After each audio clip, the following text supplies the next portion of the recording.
Hello, dear listener. You've come to a quiet place now. A place where time moves slowly, where voices fade into velvet curtains, and where nothing is rushed. Tonight, you're invited to drift back in time, not to battles or crowns, but to stillness and sighs and a day that passed almost unnoticed. This is not a story of great events. It is the soft, forgotten story of a single quiet day in the life of Princess Sisi, Empress of Austria, and the most beautiful woman in Europe. She was born into privilege, yes, but she longed only for peace, for silence, for skies without duties. She lived behind heavy palace walls but found her freedom in the smallest moments. A brushstroke in her hair, the hush of a slipper on cold marble, and the softness of a letter she never sent.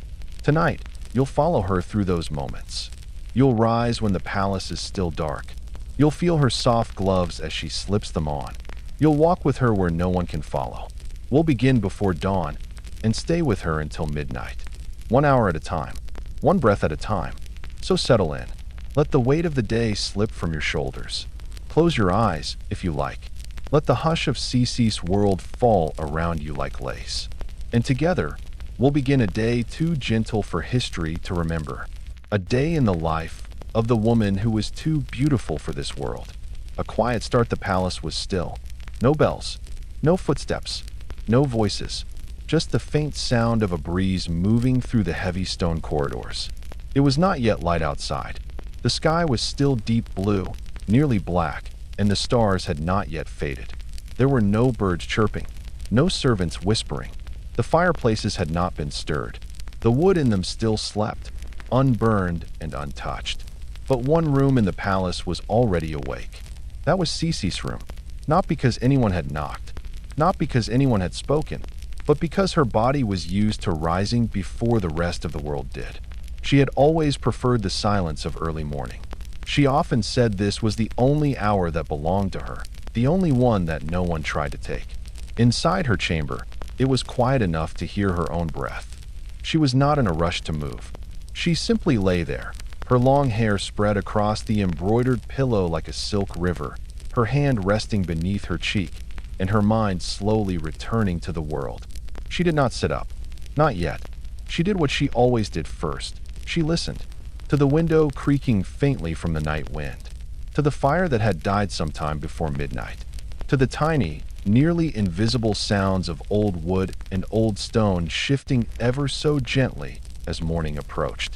The room still smelled faintly of lavender water from the evening before. And though the thick curtains were drawn closed, a pale silver line of moonlight peeked between them, just enough to touch the edge of her dressing screen. She blinked slowly. This was the beginning. She was not Empress right now. She was not a face in the newspapers.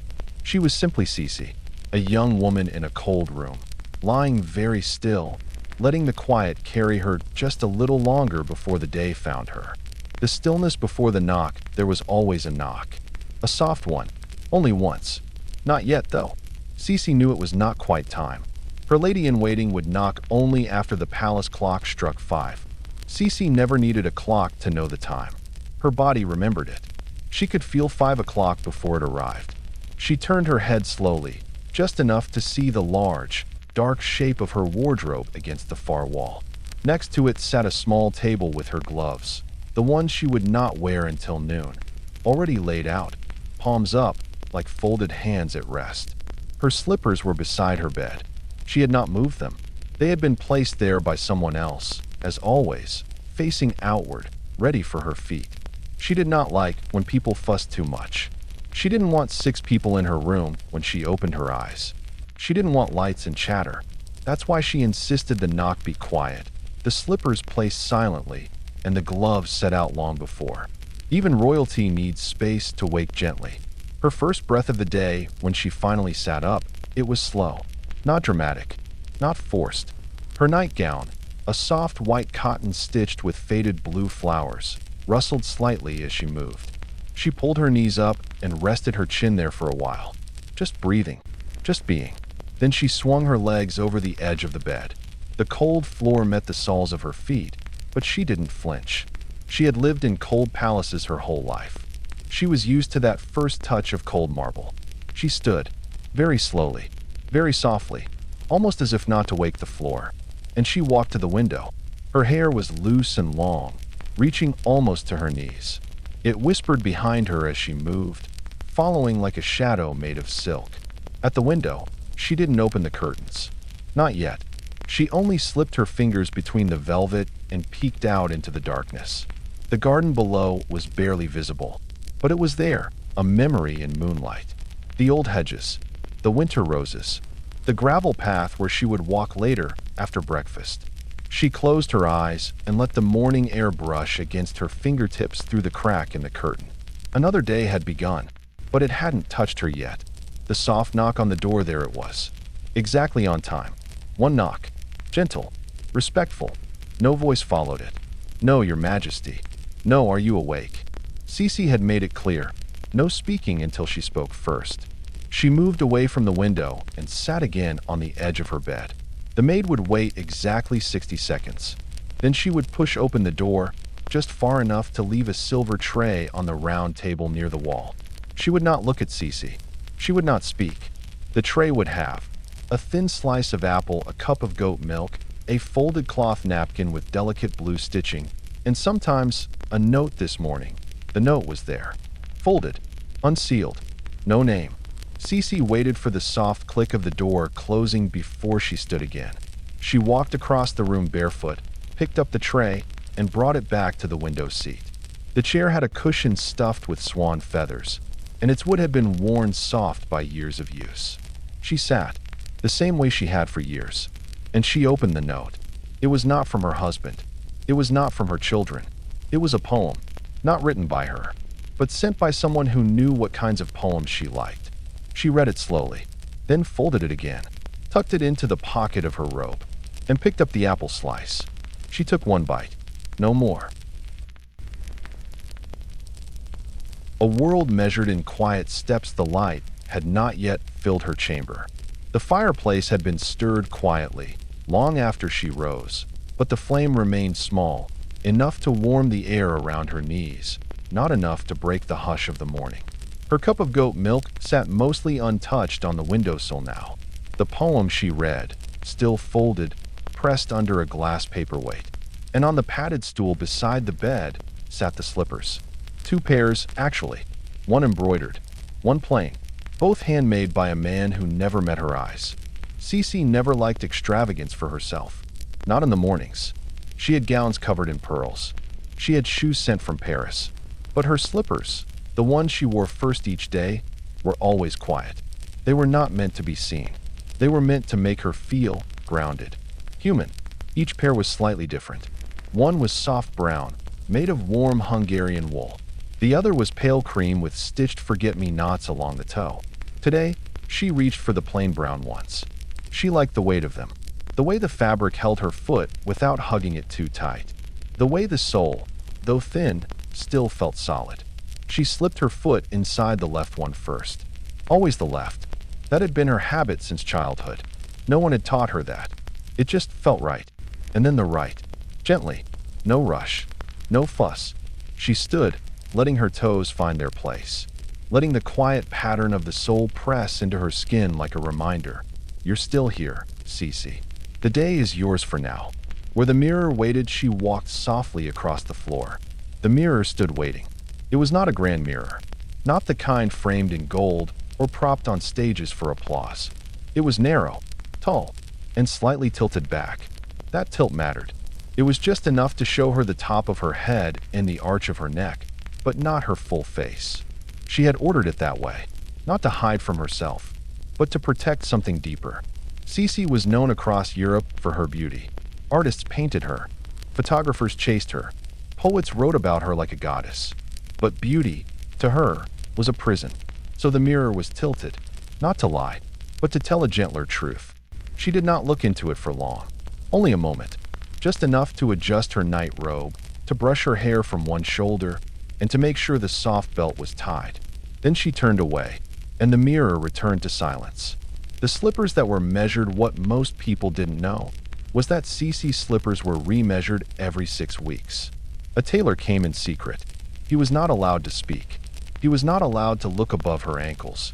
He carried a notebook bound in green leather, filled with tiny numbers, lines, and quiet sketches of foot shapes. Sisi's feet were delicate, high-arched, narrow, and perfectly balanced. But they also changed. When she fasted for long periods, as she often did, her slippers loosened. When she walked for hours, as she preferred, her arches swelled ever so slightly. So the tailor adjusted them. Not just the length, the shape, the curve, the feel of the sole. They were built to be unnoticed once worn. That was the goal. And each pair was only used for one season. Then they were stored away. Some said she had over 100 pairs in her private wardrobe. Each is labeled, each placed in a box with a date, each a footprint of her past. A slipper against the floor, she moved now with more certainty. The slippers made no sound against the polished wood, but she could feel them. She could feel how the heel rested just enough to remind her she was standing in her body, not floating. When she walked, the edge of the wool brushed the hem of her dressing gown. She stopped by the window once more. Outside, the garden had begun to wake. The faintest chirp of a sparrow, the hush of a gardener brushing frost from a stone bench. The sun was still below the rooftops, but the sky had gone from navy to deep lavender. Sisi placed her palm on the glass. It was cold, but it steadied her, and when she turned to go back across the room, her slipper left the faintest warmth on the wooden floor. She liked to believe the floor remembered her footsteps, even if no one else did. The music of soft things. A palace is a place of noise. Ceremonies, doors slamming, boots echoing, orders barked. But in this moment, the slipper ritual, none of that existed. It was just the music of soft things. The slight creak of the floor, the swish of her hem against her calf, the tap of a slipper on the step by the window seat, the quiet sigh of a woman who didn't want to be seen today. It was in these minutes, before the maids came to lace her corset, before her name was written on letters she didn't write, that Sisi felt most herself. Not as an empress, not as an icon, but as a girl who still missed her childhood and a woman who found comfort in silence. The slippers were her anchor. She sat on the edge of the window seat again. A book lay on the cushion beside her, unread for now. She reached down and touched the toe of her slipper. It was warm now. She closed her eyes, and in that moment, she imagined herself, not in the palace, but on a small wooden dock at her childhood lake. Feet dipped in the water, hair still damp from swimming. No crown, no pressure, just the sky and the sound of birds. Her slippers were not just shoes. They were a doorway, back to a time before her name meant anything to anyone. The hour of brushing begins. The sun had now risen behind the heavy velvet curtains, though barely a thread of it entered the chamber. Inside, the light remained low. A few candles were still flickering from the earlier hour. A faint scent of beeswax and lavender still clung to the room. The air was cool and quiet. Princess Sisi had not yet spoken today. She rarely did before breakfast, and even now, as her lady-in-waiting stood silently behind her with a wide-toothed ivory comb in hand, there were no words. Only the hush of morning and the gentle sound of the brush sliding through hair that had not yet been touched by the outside world. Her dressing robe was still on, her slippers still warm, her reflection tilted in the narrow mirror, still half hidden. She sat on a high-backed stool with a cushion made of soft red velvet, turned away from the windows, facing a plain wall. There were no portraits here, no reminders of court or country. Just the stillness she needed to prepare for the day. Her hair, dark as a raven's wing and impossibly long, was unbound now, falling straight down her back. It brushed the floor gently, like the hem of a dress made of shadows. It was her pride, and her prison. The ritual tools. The brushing was never hurried. It required a series of steps, each done in silence and with absolute care. On the dressing table nearby, there were only 5 items. A comb carved from ivory, its handle worn smooth from years of use, a long, soft-bristled brush wrapped in velvet, a bottle of rosewater and vinegar mixed to just the right scent for her hair, a length of silk to catch stray strands that fell out, and a small notebook to record the number of hairs lost each day. Yes, truly. Every morning, her hair was examined. If more than 3 hairs were found to have fallen out during brushing, it was recorded. If 5 or more, the Empress grew quiet for the rest of the day. Hair, to her, was more than appearance that it was control, a symbol of discipline, a visible reminder that, even if her life was not her own, her hair still belonged to her. 1 stroke at a time, the brushing began from the bottom. Sisi never allowed her hair to be tugged or pulled. Her lady-in-waiting, an older woman named Fanny who had served her for over a decade, knew each movement by memory. She would begin near the very ends of the Empress's hair, gently separating the strands with her fingers first. Then with the ivory comb. It was slow work. 1 small section at a time. The comb slid down, paused, returned. Again, down, pause, return. Each motion was counted in silence. Not allowed. Never allowed. But in the rhythm of the hand. 20 strokes. 30.45. After the combing, the soft bristled brush was used. This part felt warmer, closer to a caress than a grooming ritual. The brush moved in long, flowing lines. From crown to end. From crown to end. Sisi did not move. She simply sat, her hands resting in her lap, her breath soft and even. Her eyes stayed closed. It was almost like prayer. The hair that wasn't allowed to fall, every hair mattered. Even the ones that didn't stay. Fanny, the lady-in-waiting, would carefully inspect the silk cloth spread across Sisi's shoulders. Any hairs caught in it were lifted gently and counted. 1, 2, 3. No more than 3 was acceptable. Sisi had told her, years ago, if I lose more than 3, it means I am aging too fast. And I cannot allow that. This rule was not to be challenged, not even by a whisper. So, Fanny always checked, always wrote the number in the notebook, always paused, holding her breath as she did. She had once found 6, and that entire day, Sisi had refused to appear at court. She had taken her slippers off, locked her door, and written poetry until her candle burned to the base. No one dared mention it again. The thoughts that drifted through her mind while her hair was being brushed, Sisi thought of things she never said aloud. Memories, places she missed, people who had gone too soon. A letter she might write, but never send. She sometimes pictured herself as a girl again, running through the woods behind her childhood home in Bavaria, her braid bouncing against her back. She missed those trees. She missed that time. She missed having no schedule, no corsets, no one watching her every move. The brush continued, stroke by stroke. Her hair grew warmer now from the friction, and the scent of the rosewater was rising softly around her. The brush slowed. Her shoulders relaxed, and she sighed, not loudly, just enough for herself to hear. The crown and the curtain in the very back of the room, behind a long curtain, set the case that held her crown. It was never in plain sight. Sisi did not like to look at it. She wore it only when required, and even then, with great hesitation. To her, the crown was not a prize. It was a reminder that of the people she could not save, that of the walls she could not escape, of the life she had been given without being asked. So it stayed behind the curtain. And her hair, long and heavy, hung free, a greater symbol, in her eyes, than any jewel ever could be. The haircut that never happened. There were whispers that once, in a moment of grief, Sisi had asked Fanny to cut it all off. All of it. Every strand. To be free of it. To no longer feel the weight of being admired. Fanny had refused. She had dropped the scissors and wept, and Sisi had not brought it up again. But sometimes, as the brush passed slowly through her hair, Sisi wondered what it would be like to feel wind on her neck. To swim without braiding first.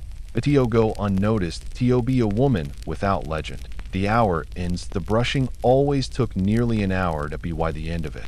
Her hair shone like polished onyx. It was then coiled gently into a loose twist and pinned with thin silver clips. Not the formal style used for court appearances, just a soft knot at her nape to keep the strands from tangling. Fanny stepped back. Sisi opened her eyes fully now. The world had returned. Or rather, she had returned to it. Her body felt lighter, her thoughts calmer. The fire had burned higher in the hearth. A faint sound of footsteps echoed down the corridor. Soon, the corset would come. Soon, the gowns soon, the eyes, but for this moment, she was still only Sisi, a woman with her thoughts, her breath, and her hair freshly brushed and shining in the quiet morning. The tray arrives, the knock came the same way it always did, once soft and respectful. No voice, no name, just the sound of someone waiting, briefly, with hands that never fumbled, holding a tray that never rattled. Sisi did not answer. She didn't need to. The maid knew that silence was her permission. The door opened, no more than a breath's width. A shadow moved through.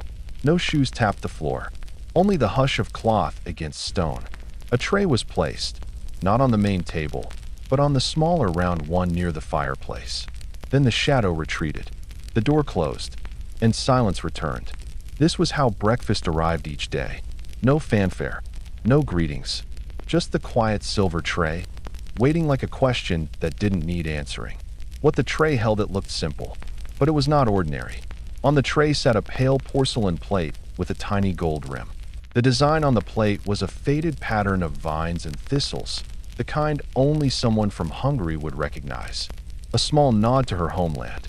On the plate, 3 thin slices of pear, 2 spoonfuls of warm grain porridge with a swirl of honey, a cup of warm goat milk, a folded linen napkin with her initials stitched in dusty rose thread, and beneath the napkin, always a letter. She never asked for the letter, but it was always there. Sometimes from her cousin, sometimes from her sister, sometimes anonymous, but never more than 1 page. Never sealed, just enough to fit under a napkin and disappear if needed. Where she sat, Sisi did not eat at the main table. That table, long and heavy, was for appearances, not for peace. Instead, she pulled the slipper stool closer to the small round table near the fireplace. It was low, covered in quilted fabric, and worn at the corners from years of careful dragging. She sat there every morning, not quite like a queen, more like a girl sitting at her grandmother's kitchen bench. She placed the linen napkin on her lap, unfolded the note first, read it slowly, silently. Today's note wasn't signed, just a short poem, something about water lilies. She smiled, just barely, then folded it again and slid it into the pocket of her dressing robe. She looked at the fruit, but did not eat. Not yet. The bite she took, and the one she didn't, there were rumors that Sisi starved herself. But that wasn't quite true. She did eat, just differently. She believed the body should remain light, almost like mist. She wanted to move like air, not be bound by heaviness. So she ate small things, carefully chosen. 1 bite of pear, slowly chewed. A sip of warm milk. Then nothing. She didn't eat the porridge today. Some days she did, especially on colder mornings or when she expected to walk more than usual. But today, she wasn't sure what the day would bring, so she left it untouched. No one asked questions. The tray would be taken away later. The servants would glance at it, note what remained, and report it silently. They never said it aloud, but they all kept track, not of what she consumed, but of course she didn't.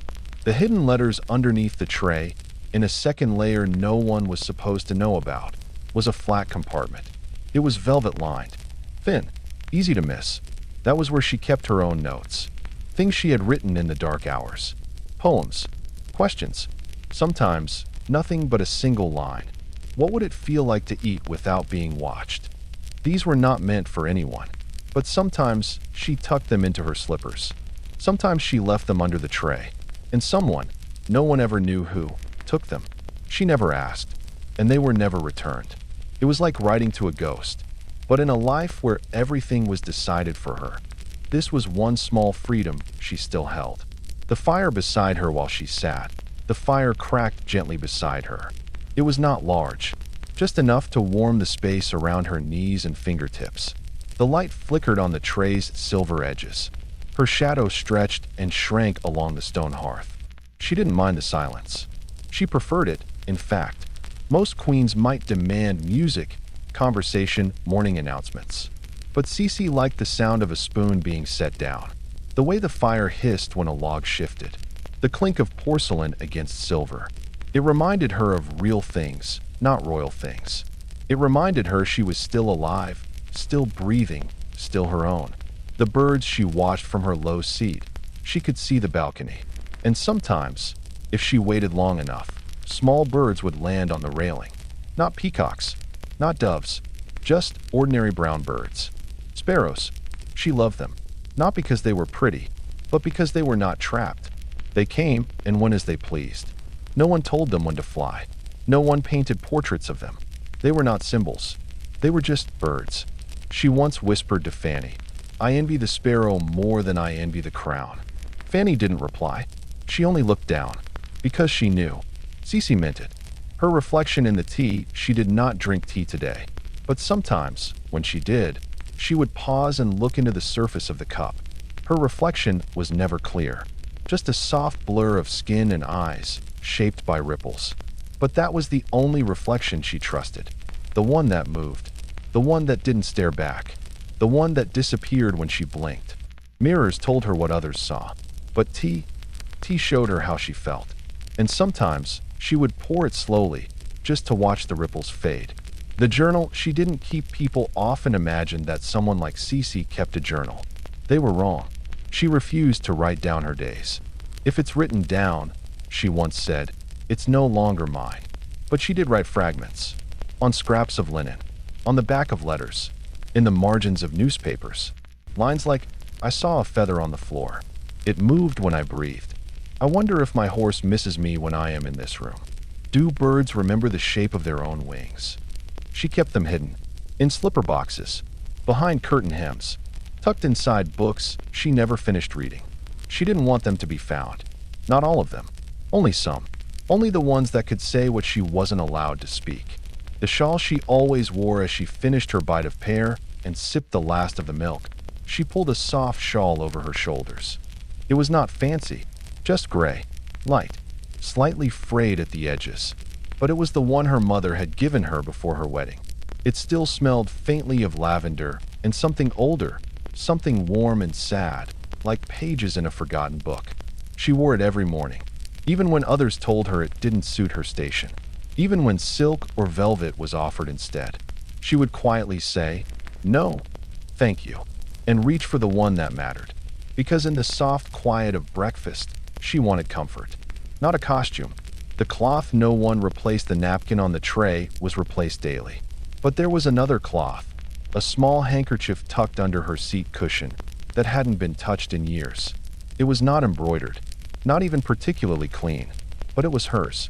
It had belonged to her sister, who had passed away quietly in a season when leaves fell too quickly. Sisi had taken the handkerchief then, not for show, not for memory, but to feel something that still belonged to someone she once loved. She never let the maids take it. They knew.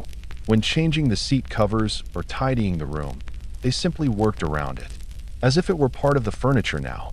But for Sisi, it was something she reached for when no one was looking, just to hold it, fold it once more, and place it back. That was all. That small cloth had more meaning to her than any embroidered royal napkin ever could. The bite she saved. She rarely finished what was on her tray, but she always saved one bite. Today, it was the second slice of pear. She didn't eat it. She wrapped it gently in the linen napkin and placed it under the table. Not for waste, not for ceremony, but for the dog she knew would visit later. He wasn't hers, not officially, but he came by most mornings, slipping past the servants, lying down by the hearth for exactly 3 minutes, and waiting. He never barked, never whined, just waited. She never called for him. She never named him. But the bite was always there, waiting. And when he took it, she smiled. Because he was the only one who came to her without expectation. The end of the meal, when she was finished, she didn't ring a bell. She didn't call. She simply stood. That was the signal. Somewhere in the hallway, a maid would notice. She would wait exactly 3 minutes, never less, then enter, still silent, and collect the tray. If the milk was gone, she would nod gently. If the pear was half-eaten, she would fold the napkin with care. She never asked questions. No one did. Because breakfast, for Sisi, was not about hunger. It was about quiet. About reclaiming 1 hour of stillness in a life that was never hers to shape. And by the time the tray disappeared again, she was ready. Not for the palace, not for the politics, but for the next part of the day, which was always harder than breakfast. Because it meant being seen. The quiet afterward, the room felt emptier once the tray was gone. The fire had burned down to soft orange coals. The stool by the table was warm where she'd sat. The letter was back in her robe pocket. The poem inside it is already memorized. And Sisi stood now by the window, looking out at the garden, still not speaking, her hands folded lightly in front of her, the shawl around her shoulders. Her hair was softly pinned. She was alone, but not lonely. There was peace in this repetition, in the placing of trays, in the notes left beneath the linen, in the choice to eat or not. Outside, a single brown bird hopped along the stone ledge of the balcony. It looked once toward the window, then flew away, and Sisi, still standing, watched the empty sky for a long time. The quiet before the tightening, the breakfast tray was gone. The soft pear, the poem, the fire, all behind her now. And so Sisi stood in the center of the room, still wrapped in her gray shawl, hair coiled lightly at the nape of her neck, feet inside her warm brown slippers. She had not spoken a single word yet today. Soon, she would have to. Soon, her voice would be expected in formal tones, delivered at the right pitch, with just the right shape of vowels. But not yet. For now, she stood perfectly still as the door opened quietly, just wide enough to admit the corset maid. Her name was Anna. She never knocked, never smiled, never sighed, and that, more than anything, was why Sisi trusted her. Anna's hands. Anna didn't speak when she entered. She only gave a respectful nod, then moved silently toward the wardrobe at the far end of the room. Sisi didn't watch. She didn't need to. This ritual was the same every morning. Not a performance, not a task, but a quiet act of precision. Anna's hands moved like someone assembling a violin. First, she unfolded the corset from its silk cloth. It was pale ivory, boned with fine whalebone, trimmed in soft lace, lined with polished linen that had been washed more than 100 times. And down its back, 36 tiny metal hooks. Each one is hand-sewn and hand-counted. Each one was part of the ritual that kept the Empress's body within its legend. The measurements that were never written, there was no tape measure in the room. Not anymore. Not since the day Sisi had asked that it be removed. She had memorized the numbers years ago. She didn't need reminding. 19 inches at the waist, 32 at the bust, 36 from shoulder to heel. But more than numbers, she remembered how it felt. Not just how tightly the corset pressed, but where. She knew the exact second the lace would touch her ribs. She knew when the third hook would sit just above her heart. She knew when Anna's hands would pause for breath before the final pull. Each morning, her body remembered. And each morning, it agreed to be shaped once more. Undressing, slowly Sisi removed her robe. Not quickly, not with ceremony, just slowly, one sleeve, then the other. She laid it over the edge of the dressing stool. Then she stepped out of her slippers, leaving them side by side near the hearth.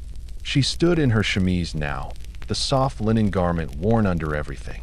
It was plain, frayed at the seams, deliberately old, because she didn't want silk today. She didn't want elegance. She wanted something that still reminded her of childhood, of being untouched by crowns and schedules. Anna didn't look directly at her. She never had. That, too, was part of the trust. The corset wraps around Anna held the corset open with both hands. Sisi turned and stepped toward it. The linen brushed her sides. The boning rested gently against her back. And then the first hook clicked shut. Then the second. Then the third. Each one brought with it a soft inhale from Sisi's ribs. She never flinched. She never braced. She had learned long ago, resistance made it worse. So she surrendered. Not to Anna, not to the corset, but to the shape of herself that the world expected. And slowly, her waist began to disappear. The lacing after the hooks came the lacing. This part took longer. Anna moved with care, threading the ribbons with practiced ease, her fingers calloused from years of pulling silk through steel. She never tugged. She coaxed, gently, evenly, until the corset whispered around Sisi's body instead of gripping it. There was an art to this. Too tight, and the Empress would faint by noon. Too loose, and gossip would spread that she was losing discipline. So Anna laced with rhythm. Inhale, tug. Paused, pull. Exhale, knot. Sisi matched her breath to the movements. Her eyes stayed closed, and for a moment, The entire world narrowed to the sound of thread tightening behind her. The breath that wasn't deep when the final knot was tied. Sisi stood still. She didn't move for a full minute. She needed to feel it settle, the shape of her ribs now resting higher, the space between her lungs narrower, the press against her stomach firm but not cruel. Breathing would be different now, shallower, measured. Each inhale would be a fraction of what it had been an hour before. But that, too, was part of the identity she wore like a crown. She had once written, "I do not need air. I need silence."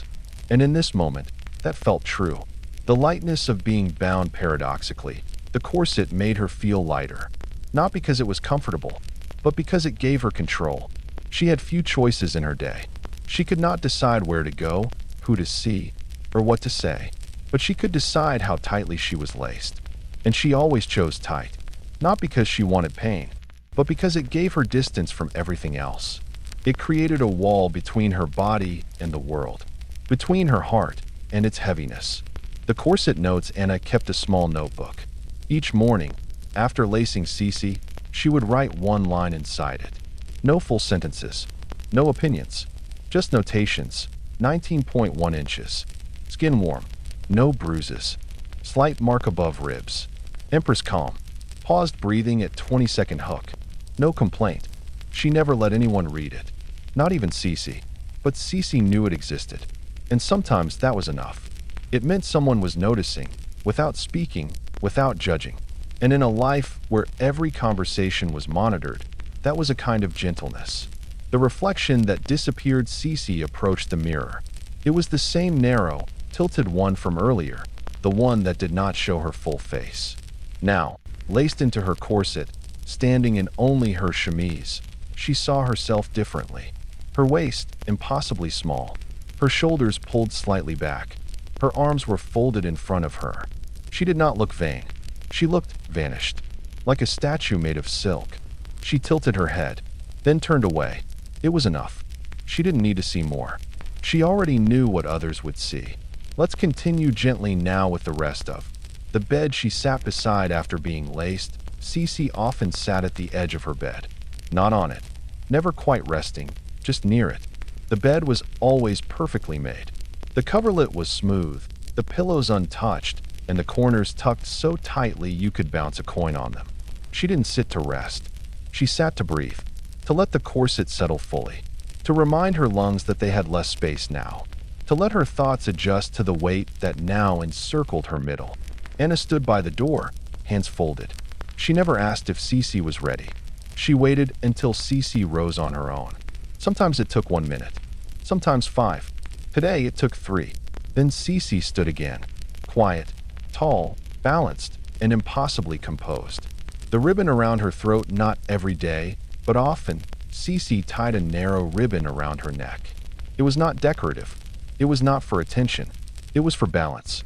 When the corset tightened her waist, it sometimes made her feel untethered, like her body might float upward or away. So the ribbon gave her something else, a gentle reminder, a soft embrace at the throat. Today, it was pale gray, a single strand of satin, tied in a tiny knot at the side of her neck, where no one else would notice. Only Anna, only Sisi, and that was enough. The breath before the dress. Once the corset was on, the next step was the gown. But there was always a pause between the two, a pause that Sisi claimed. A minute or two of standing alone, in her corset and chemise, before the next layer was added. This was her time to think of nothing. Not court, not letters, not even horses. Just the feel of linen on her skin, the rhythm of her feet on the carpet, the rise and fall of a breath that didn't go as deep as it once had. This was not discomfort. It was ritual, a ritual of self. And in that quiet space, she prepared to become the woman others expected to see. The gown room. Once the corset was laced, the room shifted.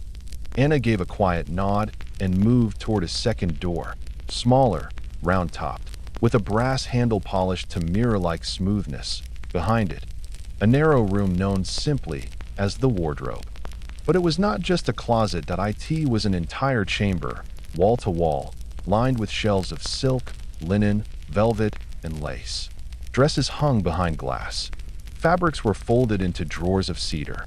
Shoes, wrapped in gauze, sat beside satin gloves sorted by length. And in the far corner, under lock and key, were the gowns for state occasions, never to be touched unless summoned by decree. Today was not one of those days. Today was a quiet court day, still public, still watched, but not one that required jewels or trains, so Anna chose something simpler at least, in theory. The gown she chose, it was sea gray silk. Not silver, not lavender, somewhere in between. Like the color of a calm sky just before evening, that it had a low neckline with scalloped lace, short sleeves trimmed in pearl, and a skirt that widened gently at the sides but narrowed again at the back. That it moved softly, it did not shimmer, that it whispered. And that was why Anna chose it, because she knew that Sisi, though praised for her beauty, sketched endlessly by artists, never liked to draw attention. This dress would frame her, but not declare her. It would move, like wind around her ankles, but not follow her like a shadow. And most importantly, it did not feel like armor. The dress goes on, there was a method to dressing a royal. Each movement had a name. Each fabric fold had a place. Sisi lifted her arms gently, not stiffly, not theatrically, just enough for Anna to slip the dress over her corseted form. First the sleeves, then the bodice, then the soft, layered skirt. Anna moved behind her and fastened the small pearl buttons that lined the back, one by one, until they disappeared into the seams. There was no belt. Sisi refused belts to her. The corset was enough. Everything else was for shape, not control. And once the dress settled into place, Anna stepped back, her hands folded, waiting for the Empress's breath. It came slowly, controlled the short, all breaths were. Once the gown covered her, the smell of a dress, each dress had a smell. This one carried the scent of lavender sachets and clean wood, from the cedar drawer where it had slept. But beneath that, Sisi could always smell time. The last time she had worn this dress, she had stood under a marble archway, waiting for someone who never arrived. Before that, she had worn it to walk in the rose garden, alone, her gloves still folded in her hand. She never forgot how dresses made her feel the last time they were worn, so sometimes she avoided certain ones for weeks. Even the most beautiful gowns could carry a weight, not on the shoulders, but on the heart. And so she breathed in slowly, searching for traces of memory. Today, she found only silence, so she kept it on. The stitch that wasn't her own, there was a tiny repair on the left cuff, almost invisible, that a seam had come loose weeks ago, and one of the palace seamstresses had stitched it quietly. Sisi noticed it, even though no one else would. She ran her finger over it gently. The thread was slightly different. It wasn't a mistake, just not hers. And that, to her, meant something, because none of these gowns were hers, not truly. She wore them. She moved through them. She was drawn in them. But she didn't pick them, didn't design them, didn't decide when to wear them. And this little stitch, silent and small, reminded her of all the things in her life that bore someone else's mark. The dressmaker's book in a drawer in the wardrobe room was a thick leather book, heavy, with a gold clasp. Inside, sketches of every dress made for Sisi in the last 10 years. Each page was dated, initialed, signed in pencil by the woman who had designed it. Sisi had only looked through it once. She hadn't liked it. The drawings were beautiful, elegant, detailed, but they felt like someone else's diary. She didn't want to see herself as others imagined her. She didn't want to know how they planned her beauty, so she asked that the book be kept closed, and no one ever showed it to her again. The mirror that didn't speak fully dressed now. Sisi stepped toward the mirror. She looked at herself, but she didn't search. She didn't examine the curve of the fabric, or whether her waist appeared small, or whether the color suited her eyes. She simply checked, quietly, that the dress was on, that it hadn't been put on backwards, that no buttons were missed. Then she stepped away, because mirrors lied sometimes. They said, "You are beautiful." But they never asked, "Are you free?" The dresses she dreamed of, if Sisi had chosen her own gown, it might have been simpler than a linen day dress, loose at the sleeves, without lace, without pearls, maybe even a faded color, something borrowed from a sister's closet. something that smelled of morning walks and flour from a kitchen, but she knew she could never wear that.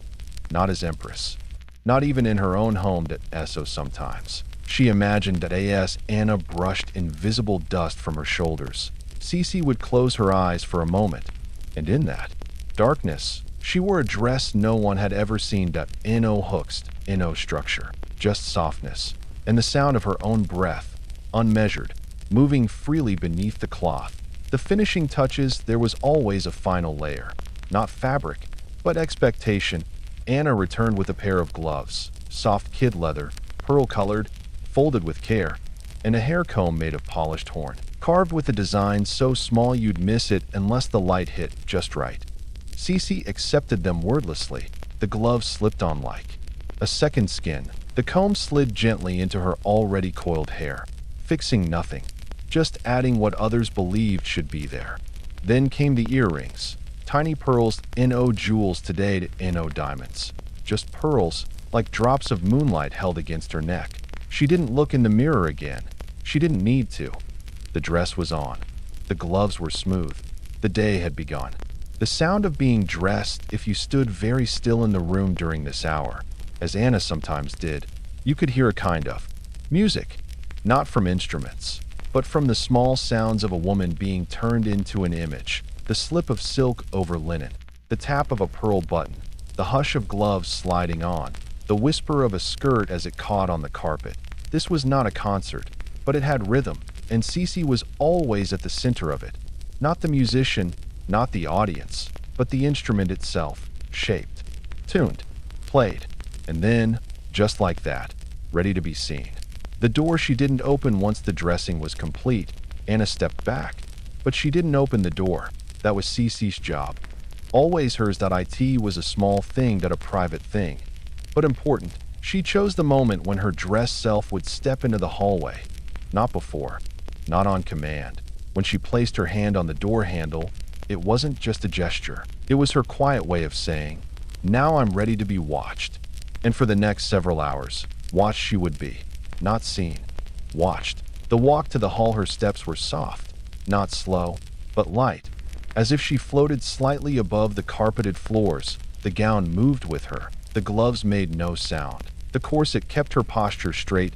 No one greeted her. Servants bowed silently. Guards stepped aside. The palace hushed around her like a church holding its breath.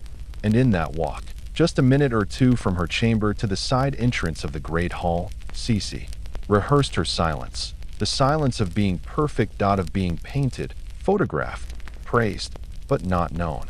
The hallway of first eyes, the corridor leading to the great hall, was not short. It curved gently, framed by columns and lined with tall windows, their glass as thin as eggshells, trimmed in velvet curtains that were rarely opened. Sisi walked alone here, but she wasn't unseen. At the far end, just past the third arch, two footmen always stood, stiff, silent, and dressed in the blue and silver uniform of the palace. They did not speak. They did not smile, but they always looked.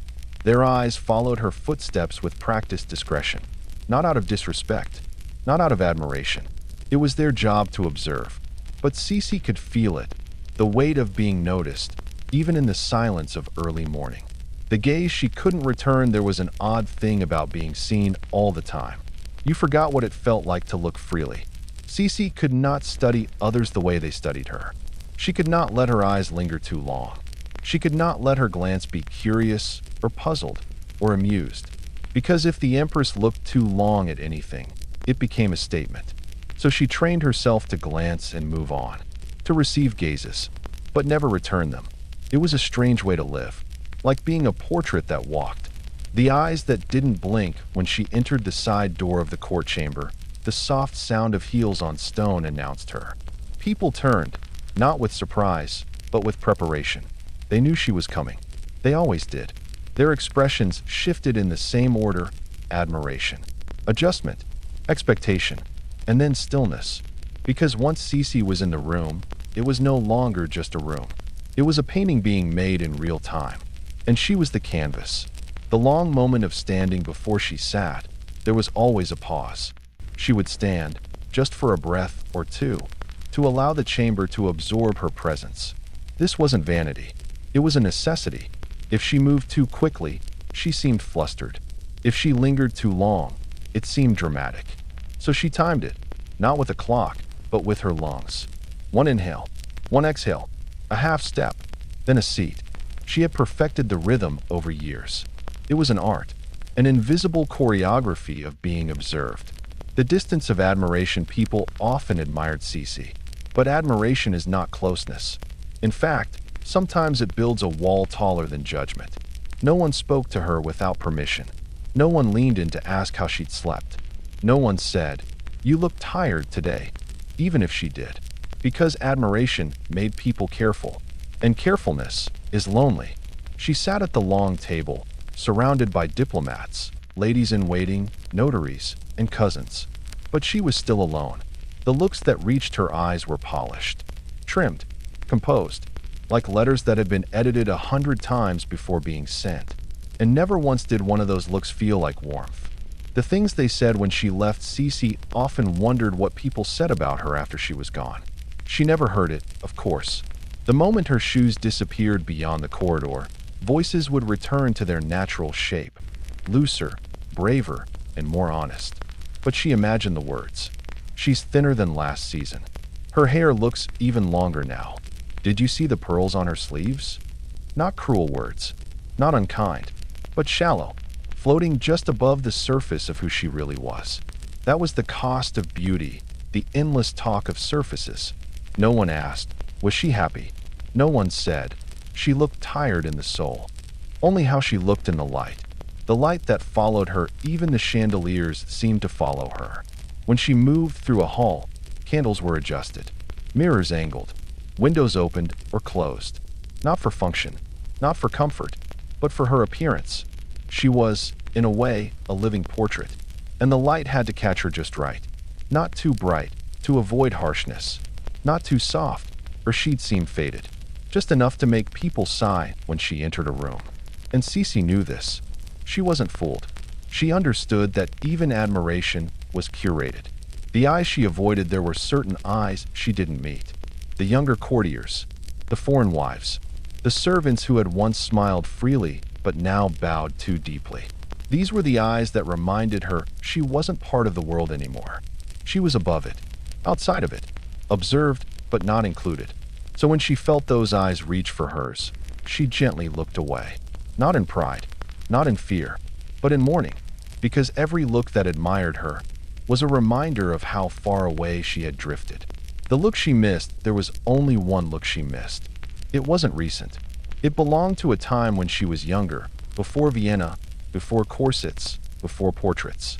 It came from her father, a man who looked at her as if she were already whole. Not for how she stood, not for how her hair shone in the morning, but because she laughed, because she asked questions, because she existed. That look was gone. No court gaze could replace it. And some mornings, as she sat quietly in her sea-gray gown with her back straight and her eyes soft, she remembered it, and she missed it in silence. The hour of appearances. It always came around mid-morning. That hour between formality and fatigue, when the court was fully awake but not yet tired, and the day had begun to take its shape. This was when Sisi was expected to speak. Not for long, not with depth, just enough. A few words here, a soft greeting there, and always the smile. Not wide, not stiff, but practiced, as natural as blinking, as controlled as breathing in a corset. This wasn't the smile she gave her horses, or her sisters, or even the garden. This was the smile that belonged to her crown. The mirror smile. There had been a time, years ago, when Sisi practiced smiling in the mirror, not to admire herself, but to learn how it looked to others. She had been told by an old lady in waiting, "Your smile will be studied, Empress. Best you know what they're seeing." So she had stood before her mirror, face lit by morning, and tried them all. The polite smile, the curious smile, the "I understand" smile, the one that says, "I've heard this joke before, but I'll pretend." And the hardest one of all, the smile of someone who isn't tired. She learned which teeth to show, how far to lift her cheeks, when to blink. It was not vanity, it was training. The same way dancers practiced balance, or soldiers, their posture, Sisi practiced acceptance. Tea and talk around 10, there was often a tea. It was never called a meeting, never a gathering, just tea. But everyone knew what it meant. A chance to be seen, to exchange nods, to speak just enough to remind others they existed. Sisi rarely drank much. She held the cup gently, smiled softly, listened far more than she spoke. And when she did speak, she smiled first, even before the words. Not because she was happy, but because she had been taught. A frown is a question, but a smile is a conclusion. The voice that followed the smile, when Sisi smiled, her voice changed too. It became lighter, higher sometimes, measured always. She never raised it, never rushed it, and never, ever let it tremble, because trembling meant emotion, and emotion, in the court, was inconvenient. So her voice followed her smile like a soft train behind a gown. It said, everything is as it should be, even when it wasn't, especially when it wasn't. The smile that others wore. Sisi wasn't the only one who wore practice smiles. The court was full of them, painted on like masks, carried from room to room like fans or lace gloves. They curled politely at the corners of every mouth. They opened every conversation, and they never reached the eyes. But Sisi noticed. She noticed who smiled with effort, who smiled only when being watched, who let their smile slip when they thought no one was looking. And once in a while, just once in a long while, she met a look across the room that said, I don't feel like smiling either. And then she would smile back, not out of duty, but out of understanding. The thread beneath the smile, there was a small thread, invisible to most, that tied Sisi's smile to something deeper. It wasn't pride. It wasn't hope. It wasn't even courage. It was survival. In a palace where feelings had no place, a smile was a shield. It softened judgment. It bought silence. It made people less curious. She had learned, over time, that sadness made others uncomfortable. But a smile, even a false one, made the day go faster. And so she smiled, not because she wanted to, but because the alternative was questions. And questions were tiring. The moment she could let go every day, there was one moment when she stopped smiling. Not on purpose, just naturally. It happened near the window by the southern corridor, where the sun came in most gently around 11. The light filtered through lace. The floor stayed warm, and no one ever followed her there. Just a minute, maybe two. Enough time for the corners of her mouth to drop, for her eyes to blink freely, for her breath to stop performing. She never cried there. She simply rested, because even a smile needs a pause. The smile she never showed. There was one smile no one ever saw. It was the one she saved, for thoughts, for poems, for memories. It lived in the corners of her lips when she remembered something from childhood, a snowfall, a pony, or a crooked cake her aunt had once baked. This smile wasn't wide, or sweet, or graceful. It was messy, private, unpolished, and perhaps it was the truest one of all. The smile in paintings. Painters often asked her to smile, not broadly, just enough to give life to the portrait. She always did, but it was never real, because in paintings, she did not exist as a person. She existed as a myth, a figure, a beautiful whisper in history's ear. And so she gave them what they wanted, the practice smile. Because if the world was going to remember her that way, it may as well be done neatly. The afternoon hour of riding the palace quieted afternoon. Meals had passed. Voices had softened. Even the footsteps on the polished floors grew slower and lighter. This was when Sisi liked to write. She did not sit at her grand desk, the one with gilded legs and carved handles, meant for important correspondence. No, she had a smaller table in a quieter corner, near a narrow window that opened just wide enough to let in the breath of a breeze, but not wide enough for the city's sound to reach her. The ink was already prepared. The paper is smooth and warm from the sun. Her pen waited on a folded cloth. She sat slowly, smoothed her skirts, took a breath, and picked up the pen. The first line, she didn't address it. Not right away. No dear. No name. No title. Just a sentence. I don't know how to be myself when I'm always being watched. The words were quiet, neat, spaced perfectly between the ruled lines of the paper. She looked at them for a long time, longer than they deserved. Not because they were dramatic, not because they were dangerous, but because they were hers. And so few things in her life belonged to her now. The thought that flew away, she tapped the pen lightly, not out of impatience, out of habit. The ink left tiny dots on the cloth beside her, dark specks in perfect rhythm, like raindrops from a sky that wasn't rushing. She tried to think of what came next. Should she write about the smile she wore all morning? Should she mention the tea, the silence, and the careful conversation? Or should she write about the memory from the window, the one where she hadn't smiled and had simply let the light touch her face? She wanted to say something true, but the truth flew. Like a bird startled mid-flight, it left her, and all that remained was the pen in her hand. Still, waiting. The drawer of unsent letters, there was a drawer beneath the writing table. It didn't lock. It didn't squeak. It simply opened, without judgment, and received every letter Sisi never sent. Some were half-finished. Some had no endings. Others had no beginnings. But all of them carried the same feeling, a desire to be understood without being watched. She opened the drawer softly. Inside were dozens of folded papers. Some were wrapped in ribbons. Some are creased from having been opened and read again, and still not sent. She held one up, dated 2 winters ago. It was addressed to no one, signed by no one.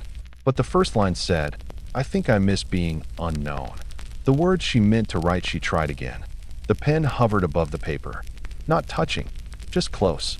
She thought of her cousin, the one who had once lived freely in the countryside, who wrote her playful letters filled with laughter and leaves pressed inside. She had meant to reply. She always meant to reply. But between audiences and corsets and the quiet burden of beauty, her words often got lost. She dipped the pen again. "Sometimes I feel like I was more alive before they told me I was beautiful." And there it was. Another truth. Too tender. Too sharp. Too real. She stared at it. She didn't cross it out. But she didn't continue, either. The letters she wrote in her head, she often wrote better letters in her head. On walks. In baths. While brushing her hair in the dim glow of a single candle. In those imagined letters, she was bolder. She didn't soften her thoughts. She didn't wrap her truths in lace and pleasantries. She wrote things like, "I long to be invisible for just 1 hour," and "If they could see what I see when I look at myself, they would understand why I stay quiet." But those letters never reached paper, because paper was real. Paper could be read. Paper could be passed. Paper had consequences. So her strongest words stayed inside her, like birds behind glass. The way she folded it, she folded the letter slowly, twice lengthwise, once across, corners aligned. No seal, no name, no goodbye, just stillness. Then, without sigh or pause, she opened the drawer and placed it carefully on top of the others. For a moment, her fingers rested on it, like pressing a hand to someone's shoulder without speaking. Then she closed the drawer, quietly, completely, as if the letter had never existed. The things she never said later, someone would ask her, years from now, why she had never written more. She would smile, the practiced one, and say, gently, "I wrote plenty. I just didn't send them." Because some truths weren't meant for others. They were meant for the paper, and for the silence that follows after the ink dries. The quiet walk beyond the stone arch, it was mid-afternoon when Sisi stepped outside. Not fully outside, not into the city, or the road, or the public gaze. Just beyond the palace. Through a tall stone arch covered in ivy, down 3 mossy steps, into the place where no one followed unless they had permission, her private garden. It was not vast, not wild, not even overly beautiful, but it was hers. The gravel paths were soft underfoot, the hedges clipped gently, the statues worn from decades of weather but untouched by hands. She didn't walk fast, nor did she stroll. She moved like breath, like the air itself had made room for her. The leaves that understood there was a fig tree near the back. Not a large one, but it had grown wide, stubborn, and slightly lopsided. Sisi called it her favorite. No one else knew why, but she did. It was the first tree in the garden that she'd spoken to aloud. Years ago, after a morning of too much smiling, too many corsets, and not enough space. She had walked to the fig tree, rested her hand on its warm bark, and whispered, "I can't do this today." The tree said nothing, of course, but the leaves had rustled softly, as if nodding. And since then, she has returned to it. Not every day, but often enough that the gardener knew never to trim its branches without asking. The birds that didn't stare birds were different from people. They didn't expect you to look perfect. They didn't wait for you to speak. They didn't study your posture, your dress, or your family tree. They just were. And in their presence, Sisi remembered how to just be. She walked slowly beneath the arbor where the vines grew wild. The birds hopped across the path. They called gently from the branches. One landed on the low wall nearby, small, gray, with a chest like a half-dipped paintbrush. She didn't try to pet it. She didn't speak. She simply looked. And for once, no one looked back. The places her voice returned, there were parts of the garden where her voice returned to her. She could say things aloud here. Things she never said in halls, or tea rooms, or riding stables. Things like, I miss my sister. I don't want to go to the opera. Why do they only love me when I'm quiet? No one answered, but the garden held those words. It didn't gossip. It didn't judge. It didn't take notes. It simply kept them, as if the flowers had become little secret keepers. As if the ivy whispered back, I know. The bench that remembered there was a stone bench beside a shallow fountain. It didn't sparkle. It didn't shine. It was chipped on one side. And sometimes, in winter, it leaned slightly as the ground swelled. But Sisi liked it, because it had memory. She had sat there once, years ago, with her hand pressed over her chest, breathing slowly, trying not to cry in front of a maid who had walked her too far. And again another year, when she had written a poem in her head and forgotten the words before she could reach a pen. And again just last spring, when she had laughed, actually laughed, at the sight of a fox trotting brazenly past the hedge, ignoring her completely.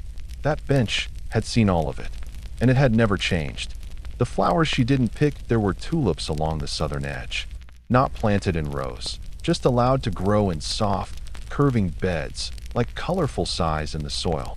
Pale yellows, dusky rose, ivory that sometimes caught the light like silk.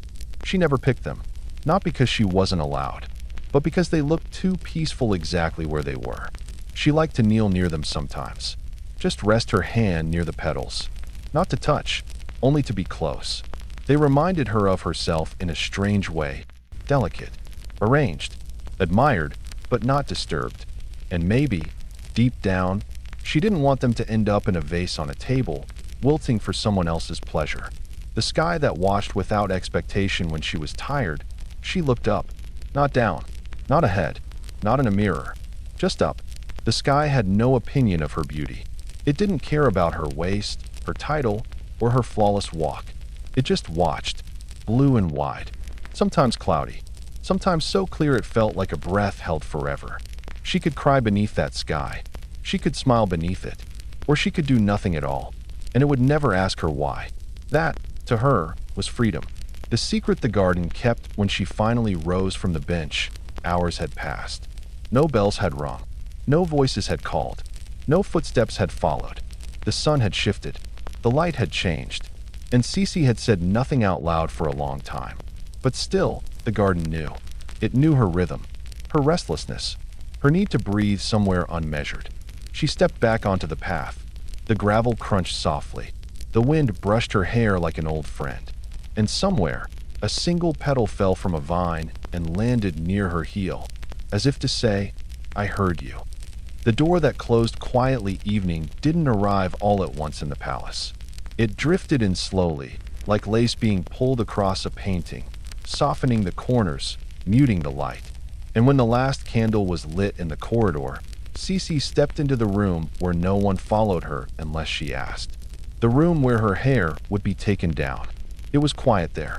No music, no clinking silver, no polite voices, just warmth. A small oil lamp, a cushioned stool, a mirror turned just slightly away, and the slow, steady sound of her breath returning to itself. The first pin was always the hardest to find. Her hair had been coiled, braided, twisted, and pinned so carefully that each piece held another in place, like a secret hidden inside a secret. Her lady-in-waiting, Irma, moved gently. She knew the routine by heart. She did not speak unless spoken to. She never rushed. She reached up now, fingers steady, and found the first silver pin at the nape of Sisi's neck. With a soft twist and a quiet sigh from the curl, the long undoing began. The unmaking of the crown piece by piece. Her hair came down, not like water, not like silk, but like history itself, slow, careful, and too heavy to rush. Sisi felt the release in waves. A braid loosened, a twist unwound, a section was unpinned. Her neck relaxed, her shoulders softened, and for the first time that day, her scalp stopped aching. No one had ever asked how heavy her hair was. Not really. They admired it. They painted it. They wrote poems about it. But they never knew the weight it left behind when the last pin fell to the tray. The mirror that turned away, she did not like to look at herself while her hair was down. Not yet. It wasn't vanity. It wasn't shame. It was privacy. Because in that moment, halfway between empress and woman, she was something soft and unfinished. Not for viewing, not for judging, just being. The mirror stayed turned slightly, catching only the outline of her shoulder, the slope of her neck, and the growing fall of chestnut waves down her back. And that was enough. The length that could not be measured, there were no numbers for it. Not truly. Yes, they had measured it. The court hairdresser once claimed it reached past her knees. Others whispered it touched the floor. But Sisi didn't count in inches. She counted in hours. 2 hours to prepare it. 3 to dress it. 4 pins to secure one braid. And nearly all day to carry it with grace. Now, as Irma slowly combed through the loose waves, Sisi could feel the ache begin to fade. Not all at once, but in soft retreat. She closed her eyes, and her head felt like her own again. The silence between brush strokes. The brush was made from wild boar bristle. Its handle is smooth walnut. Its strokes quiet as moths. Irma brushed slowly, not out of laziness, but because she knew this was not a chore. This was a ritual. Each stroke removed the day. Each pass untangled more than just strands. And in the silence between those strokes, Sisi thought. Not about the court, not about the news, not even about herself. She simply drifted, letting the sound of bristles lull her mind, like a lullaby with no words. The scalp that breathed again when all her hair was finally loose. It no longer curled or coiled. It flowed, heavy and soft, like silk curtains drawn across the night. Sisi stood slowly and walked to the edge of the rug, where the breeze from a narrow, open window kissed the back of her neck. For a moment, her skin breathed again. No weight, no pins, no expectations, just air. She reached up and lightly ran her fingers through her own hair, something she rarely allowed herself to do in daylight. It felt real again, like her. The room that waited in shadow beyond the hair room was her sleeping chamber. Not grand, not golden, just quiet. She would go there soon, but not yet, because this in-between space, this small, low-lit room where the comb lay beside the tray, where her hair fell free, and where no one asked her to smile, this was hers. She did not speak. Irma did not speak. Only the shadows moved, and the soft sigh of a woman who had finally put down the crown she wore on her head, even if it was made only of hair. When the room was fully hers, it was late now. Late enough that the mirrors had been covered. Late enough that the bells had quieted. Late enough that no one would knock, not even by mistake. Sisi's hair was brushed. Her dress had been loosened. The candle burned low and small. And for a moment, a full, perfect moment, the world asked nothing of her. It was then that she knelt. Not to pray, not to search, but to remember. Because hidden beneath the bed, carefully placed between wooden floorboards and shadowed silence, were the things she could not keep in plain sight. Not because they were scandalous, but because they were hers. The box that was never locked. She reached beneath the frame, behind the leg of the carved bedpost, and pulled out a small box. It wasn't ornate. It wasn't gilded. It didn't sparkle. It was wooden, faded, pale, and light in her hands. Its lid creaked softly as she opened it. Not from age, from memory. Inside were the pieces of a different life. Not a royal one, not a public one, just fragments of feeling. A pressed daisy from Bavaria. The first thing she saw, always, was the daisy, pressed flat, curled gently around the edge, as if still trying to bloom. She had picked it herself one summer morning when she was no older than 14, long before Vienna, long before the crown. Her brother had told her a story about daisy chains and runaway goats. She had laughed so hard. She dropped the flower and almost forgot it. But later that night, she had found it again in her shoe. And for reasons even she didn't understand, she pressed it between the pages of her journal. Now, it lived in this box. Not beautiful anymore, but real. A poem she wrote and never shared, folded once. Then again, still smooth at the corners. The ink had faded a little, but she knew every word. It wasn't long, just 10 lines. 10 lines written on a rainy afternoon, after a lady of the court had told her she looked lonely, but in a pretty way. That comment had followed her all day. So she wrote, "I am not a painting, nor a room to be walked through. I am soft when no one is watching, and heavy when the doors are closed."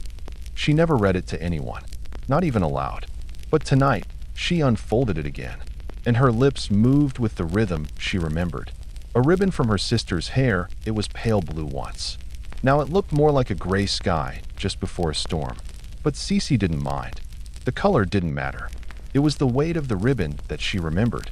Her sister had worn it the last time they sat beneath the willow tree near the lake, the one that bent low enough to hide beneath.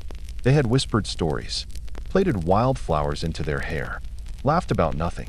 And before they left, Sisi had tugged gently at the ribbon, and her sister had smiled and handed it over. No ceremony, no promise, just here. And Sisi had kept it, because even without words, it felt like a little "don't forget me." The tiny bottle of orange water, it no longer smelled sweet. Only the memory remained, a scent she once carried in a hidden pocket. Not for anyone else, just for her. She had found it at a market during a trip outside the palace, when she was briefly allowed to walk in public, hidden behind a veil, guided by a guard. The woman who sold it said it brought softness to the mind. Sisi had smiled politely, paid quietly, and tucked it into her glove. She'd never used it at court. Too many perfumes already filled the rooms. But some nights, when no one else was near, she uncorked it, like now, and let the memory breathe out into the room. A breath of sunlight, a breeze across fruit trees, a hint of something not royal. A letter she never sent, no name, no seal, no final sentence. She had written it after a long train journey, one where the sky never turned blue, and every town looked like the last. It began, "I wonder what I would be if no one knew who I was." And then nothing. She hadn't finished it. But it lived here, among the pressed daisy, the blue ribbon, the little bottle, and the quiet poem. A life not shared, a page not turned. Still, it mattered, because sometimes, even unfinished things carry a kind of peace. The moment before the box was closed, she sat still for a while. The box is open beside her, the candle flickering quietly. Her long hair fell around her shoulders like a shawl. She did not cry. She did not smile. She just remembered. All the things she could not say aloud. All the pieces she could not hang on palace walls. And all the parts of herself that didn't sparkle in paintings. And when she finally closed the lid, it didn't creak. It whispered shut.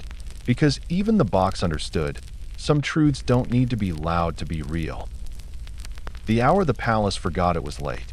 Late enough that the embers in the fireplace had faded into faint orange sighs. Late enough that the servants had stopped their whispering walks. Late enough that the moon had climbed quietly into the tall windows.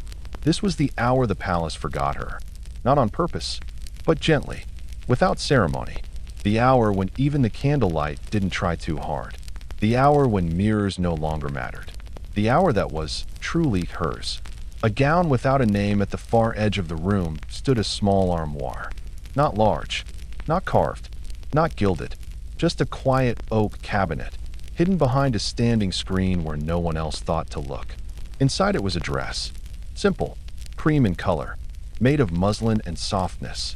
No stays, no corset, no stiff lace. It had no hanger, only a folded satin ribbon looped gently through its shoulders. Sisi reached for it now, slowly, like returning to something forgotten but not gone. The fabric didn't rustle. It sighed, as if it had waited all day to breathe again. The dress that didn't demand anything. There were no buttons to fasten, no shoes to match. no gloves to find. She slipped it on like a whisper. It draped easily, flowing where her body needed room, resting where it meant to comfort. And suddenly, without ceremony, she was no longer Her Majesty. She was Elizabeth, not the Empress, not the portrait, not the posture, not the silence. Just a woman in a dress made for no one else's eyes. The mirror that finally watched kindly. She didn't usually stare at herself in mirrors. She had learned long ago that reflections could betray her, not with cruelty, but with misunderstanding. But tonight, she looked, not with expectation, not with critique, just curiosity. What did she look like when she wasn't being looked at? The mirror didn't answer, but it didn't turn away either. It simply showed her. Hair falling soft and long, skin pale and quiet, eyes not tired, but still. She smiled faintly, not for herself, not for approval, just because. And the mirror, for once, didn't ask her to be more. The thread she chose herself, she had chosen the fabric. Not from a grand dressmaker, not from the Empress's tailor, but from a simple basket in a countryside shop. Years ago, a stop made on a trip that no one recorded, to a place no one famous had died in. The woman at the stall had asked no questions, had not curtsied, had simply said, "It's soft, but it'll last." That was enough. Sisi had taken it home, wrapped in brown paper, and asked one of the quiet palace seamstresses, the one who never gossiped, to help her sew it into something only she would wear. Not for appearances, not for affection, just for peace. And it had become her favorite. The water she poured for herself, she sat now at the low table near the window. A cup of plain water. No silver, no tray, no lace napkin. She poured it slowly from a small porcelain jug, chipped at the lip but cool to the touch. The kind of thing no one would place on a royal table, but perfect in this room. She sipped, let the coolness fill her chest, closed her eyes. She wasn't thirsty. Not really. It was just the act of it. The gentleness of doing something only for herself, without performance or precision. The way water doesn't ask who you are before it soothes you. The page she never finished beside her cup was a book. Worn, threadbare, loved. A poetry collection in German, the kind passed down, hand to hand, by women in her family who had known long winters and deep thoughts. She opened it to the place where the pressed leaf still rested. A page she never finished reading. Not because it was boring, but because it felt too true. Something about the way the poet described forgetting how to be seen and instead learning to listen for one's own breath. She traced the lines with her finger, not reading now, just remembering what it felt like to be understood. The gown that felt like a whisper when she rose again.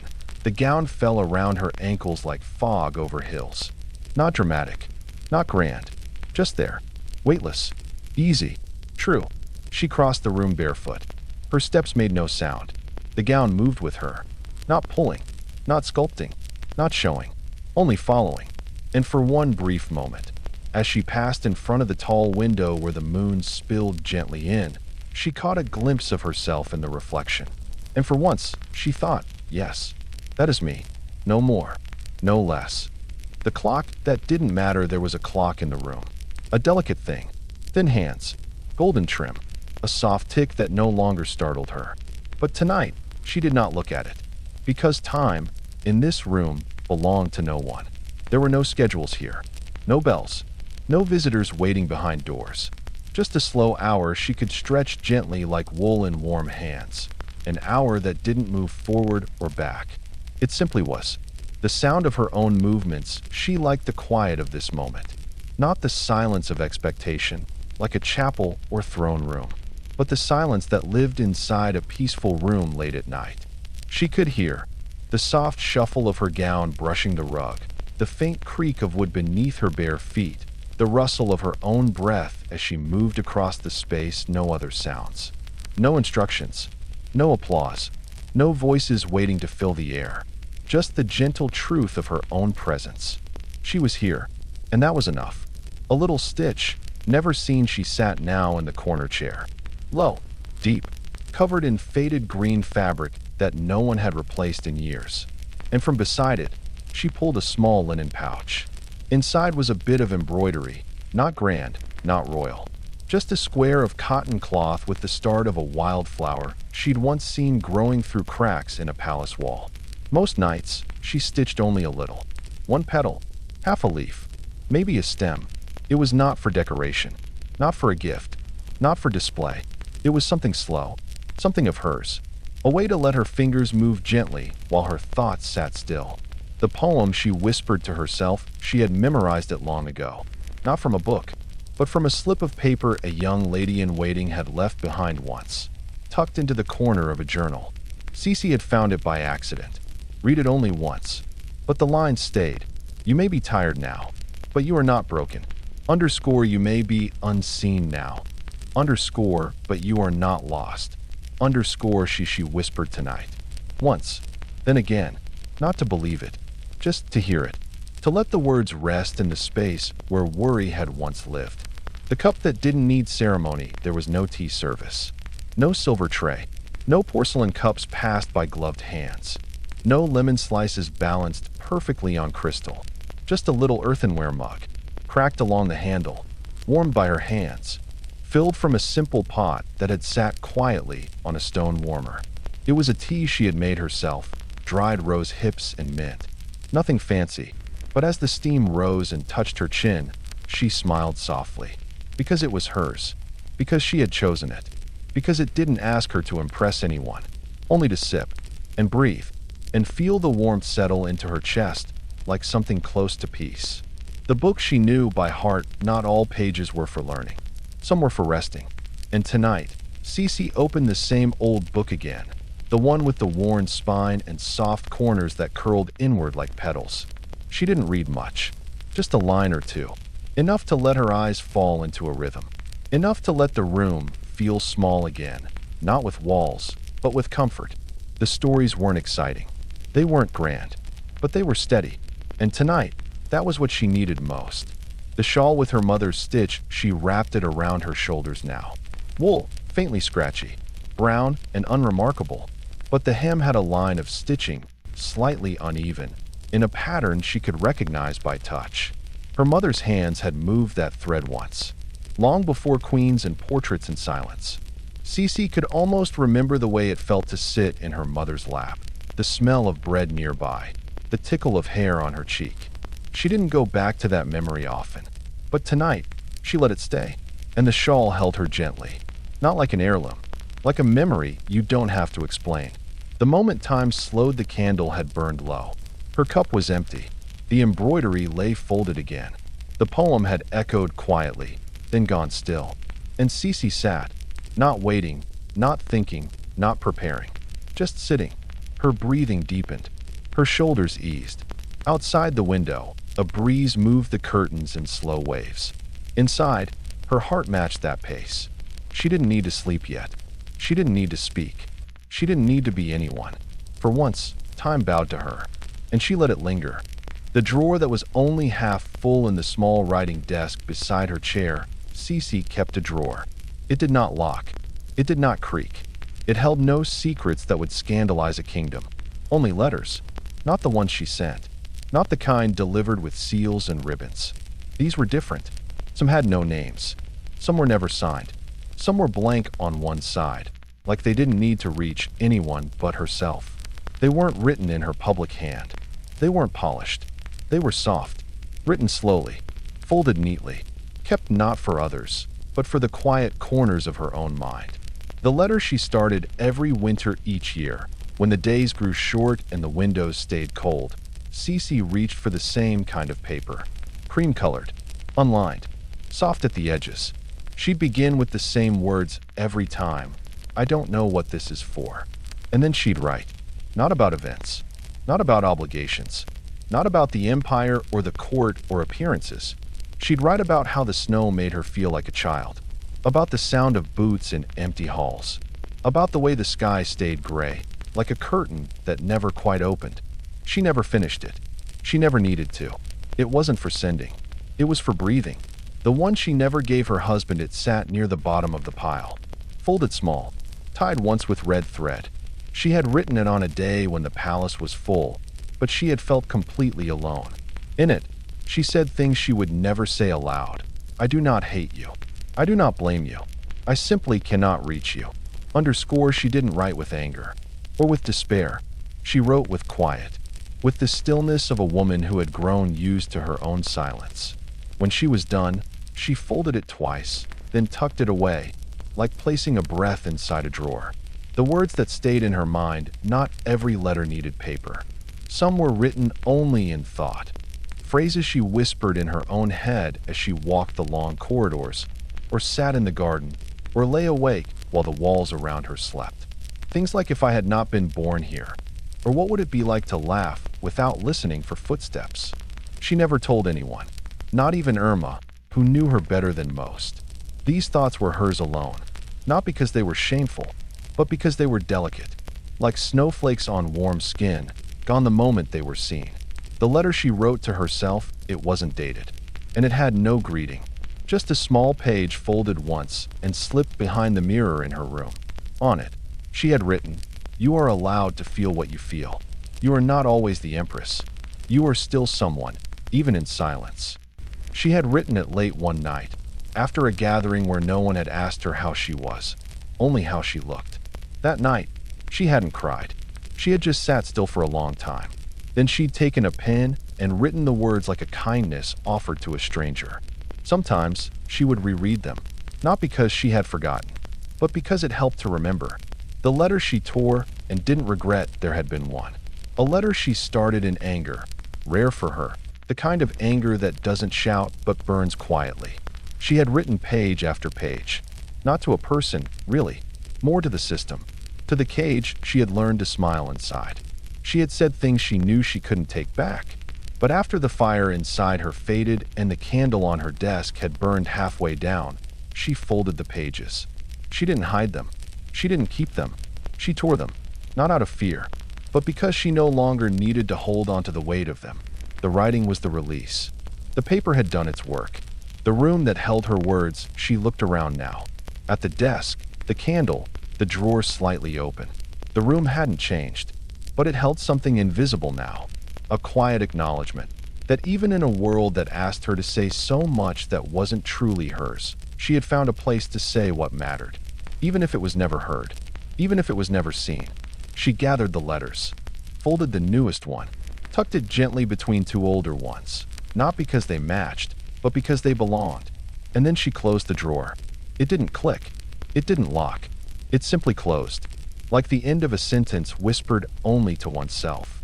The sky that hadn't changed yet before the bells, before the birds, before the servants began their quiet footsteps down the long hallways. She was already half awake, not in body. Her limbs stayed still beneath the linen sheets. But in thought, she was there, and not. The sky outside her tall window still looked like night, dark, soft, and unmoving. But inside, the stillness had changed. A flicker of awareness had arrived, and the dream she'd been in had not yet let go. The dream that had no shape, she could not remember what it had been about. Not exactly. There had been a river, a path of stones, a scent she could not name, something warm, like pressed petals. There had been someone with her. She didn't know who, but it had not frightened her. The dream hadn't spoken. It had simply been. And even now, as she lay in her bed, one hand beneath her cheek, the other resting lightly on her stomach, she felt like the dream was still near, like it had left behind a trace, not a memory, a feeling. The candle that burned to nothing, the candle beside her bed, had gone out. It hadn't been snuffed. It had simply finished. Its wax had melted down to the base. The wick lay curled, like it had done its work and rested.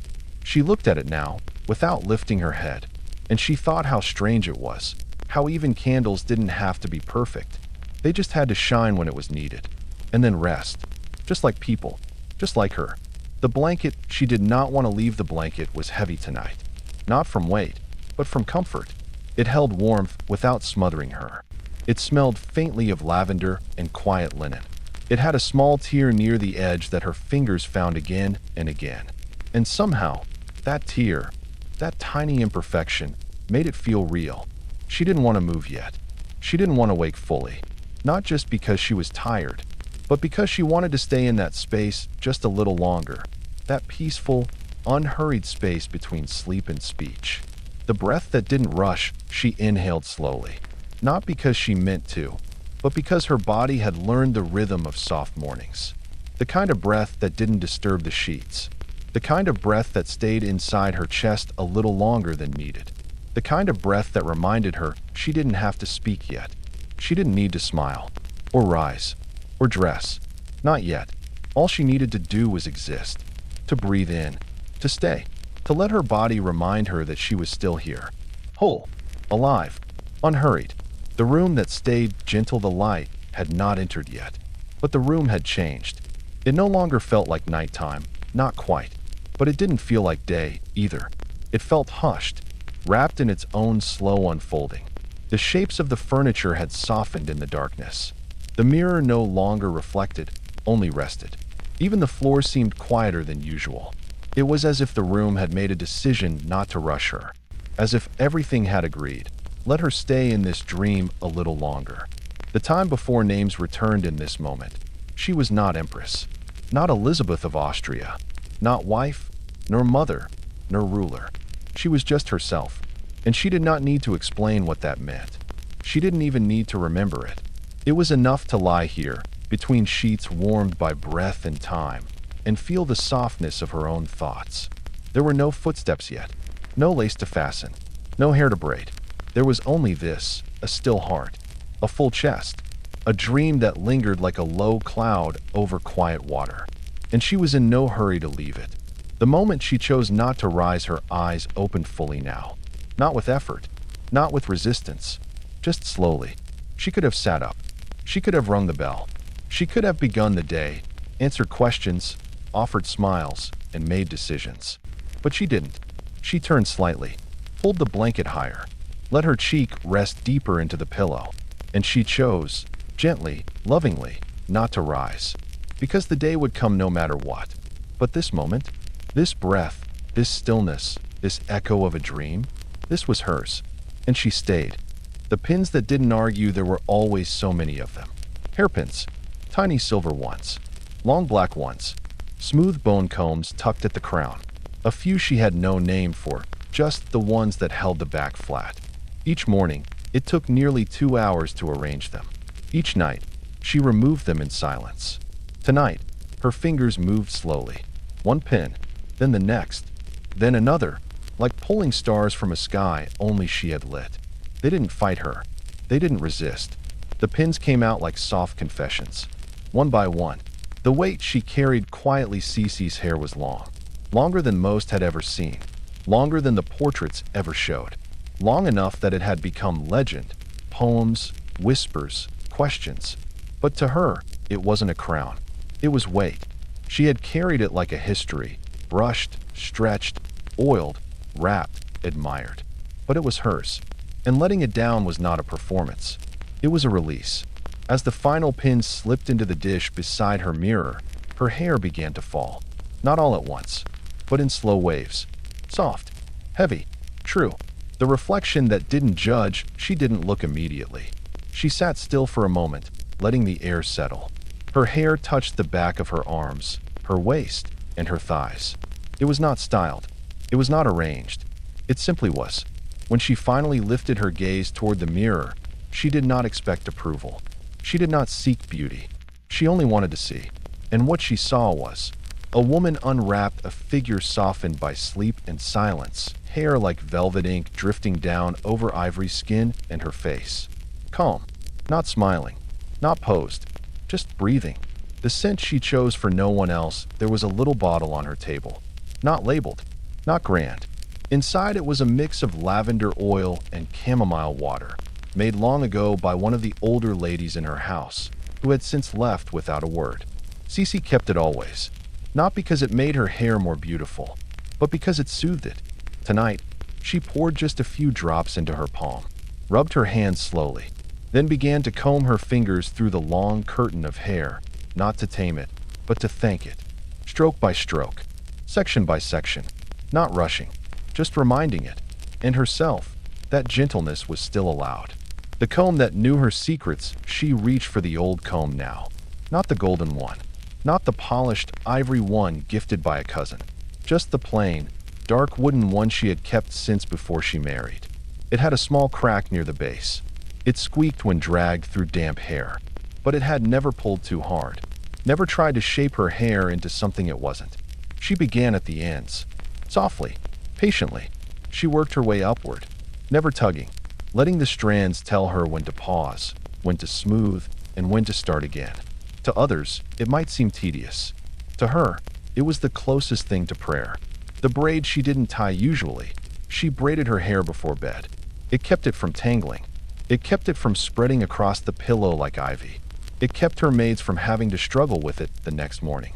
But tonight, she didn't. She let it fall free, let it settle where it wished, across her shoulder, down the curve of her spine, pooled gently beside her hips like silk unspooled. There was something honest about it, something unarranged, as if she was finally allowing her hair to be as tired as she was. She smiled to herself, just barely, a half smile. Only the mirror caught it. The memory of a haircut that never happened. There had been times, quiet, hidden times, when she thought of cutting it. Not in anger, not in rebellion, but in longing, to feel the weight lift, to see what lived underneath the ritual, to become someone else, or no one at all. She'd once even held scissors, just for a moment. She'd stood by the window, imagined the strands falling like ribbons to the floor. But she hadn't done it. Not because of duty, not because of fear, because part of her still needed it. Not for beauty, but for grounding, like a tree needs its roots, even if no one ever sees them. The pillow that knew her name, she slipped into bed again now. The same place she had woken from her dream. But now her hair came with her, unbraided, unhidden, undone. It spread across the linen like a story that hadn't been told. Each strand a sentence, each curl a memory. She adjusted the pillow under her head, felt the way her hair cradled her ears, her neck, and the top of her shoulders. And she let it stay. No need to tuck it. No need to manage it. Tonight, it would be part of her sleep, part of her rest, part of the silence she had chosen. The book she hadn't touched in years. The shelf was quiet. It always had been, tall and tucked into the farthest wall of her private sitting room. It held only the books no one else asked about. Poetry, thin essays, small musings in languages that were now barely spoken at court. Sisi hadn't looked through them in a long while. But tonight, the air in her room felt too heavy to rest. She wasn't ready for bed just yet. Not quite. So she wandered to the shelf in her dressing gown, slippers silent on the rug, and let her fingers drift gently across the spines. She picked one without thinking. Its cover was soft with age. The pages smelled faintly of dust, lavender, and time. She opened it halfway, and that's when she saw it. Folded neatly, yellowed just at the edges, a letter. The fold that hadn't been touched, she didn't open it immediately. She held it, just sat back in the small chair beside the hearth, and let the thin paper rest on her palm. It had no seal, no address, only her name, Lizzie, written in a hand she hadn't seen in over 10 years. Not her husband's hand, not a lady in waiting, but someone else. Someone who had once walked with her in the orchard, shared plums and secrets, laughed in the shade, and cried once by the stables. She exhaled softly, the kind of breath you don't plan. And then, slowly, she unfolded the letter. The words she didn't know she needed. "I don't know if you'll ever read this," it began. And already, her throat tightened. She could see it all so clearly again. A summer long gone. The softness of grass beneath a shared blanket. The way they had spoken about futures they didn't believe would really come. The letter wasn't long. Just a few paragraphs, written in blue ink that had faded into soft gray. It spoke of admiration, of missing her presence, of watching her from afar and hoping she was well, even if they never met again. There was no bitterness, no demands, no ending. Only this: "I only wanted to say that knowing you, even a little, softened something in me. And I hope something in you stayed soft too." The silence that followed, she folded the letter again, but not to put it away. Not yet. She held it in her lap, ran her thumb along the edge. The room was silent now. Even the fire had quieted to low, whispering embers. She didn't cry. She didn't smile. She just felt. That kind of soft feeling that settles in the chest like a warm cloth. Not sharp, not loud, just full. The place she kept it, she didn't return the letter to the book. She didn't slide it back between the pages like a pressed flower left for someone else to find. Instead, she rose quietly, moving across the dimly lit room to her writing desk. There was a drawer she used only for herself.